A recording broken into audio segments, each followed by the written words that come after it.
Does anybody else find this rather odd?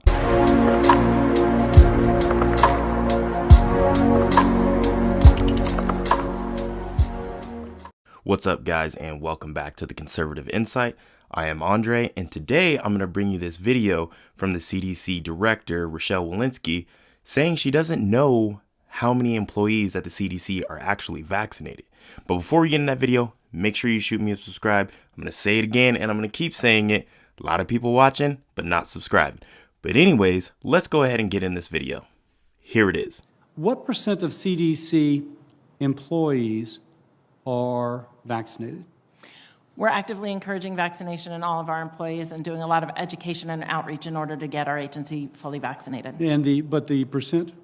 I don't have that for you today. I'm told that 75 to some north of 75% of CDC employees at headquarters are still working remotely. Is that correct? We are following regulations through HHS and the federal government. No, that's not my question.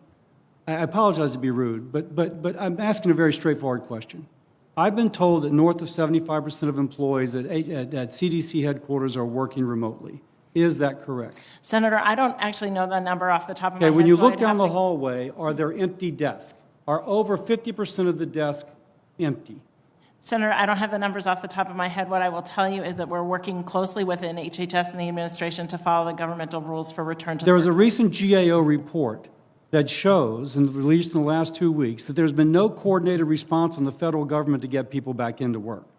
All right, so after seeing that, I find it really interesting that she does not know how many employees at the CDC have actually been vaccinated. Now, this is really, I think, my first video talking about COVID, just because, it's very, strict on how YouTube does, and then they'll ban you for misinformation for pretty much anything that disagrees with the mainstream narrative and whatnot. So I'm going to say this as a disclaimer. Talk to your doctor. You figure it out what you guys want to do. But anyways, so I find it interesting that she doesn't know the number of people that are vaccinated when this new OSHA thing is supposed to come out, that all of companies with over 100 employees have to make sure their employees are vaccinated, and also like testing regulations for unvaccinated people.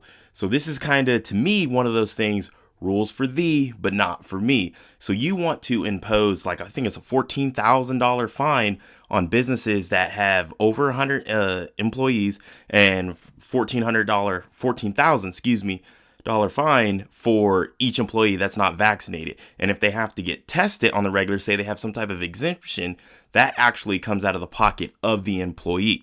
So it's really hard to think and not kind of feel like, hey, well, you guys are the minions. We're in charge. We're the CDC. We do whatever we want. It's similar to how, and correct me in the comments down below if this is wrong, but I've heard many sources state that there is no vaccine mandate for employees at the White House and in Congress, which is very interesting when you see all these mandates they're pushing out on us normies. For instance, here in Washington State, we still have mask mandates regardless of your vaccination status. And right now, recently, back last month, it started on October 25th. They made it to where anywhere in King County, which I believe it's definitely our most populated. I don't know by land mass if it's the largest, but it is the most populated county in Washington. But they made it to where any indoor event or anything like that, or not necessarily an event, restaurants, bars, if you want to go roller skating, bowling and all that, you have to show your vaccine card in order to go in there. Now it's like just a picture, or, I don't really know how those places are checking. I literally just stay away from there. I'm like, I don't go out there because I'm not going to show all my medical records just to get a plate of food. I'll go spend my money elsewhere. But anyways, that's all I got for this video today. Make sure you comment down below. What do you think? Do you think that this is kind of interesting how they don't really force all these mandates on themselves, but they're forcing it on us? Make sure you like this video and share this video. And once again, shoot me a subscribe. But until next time, guys, peace.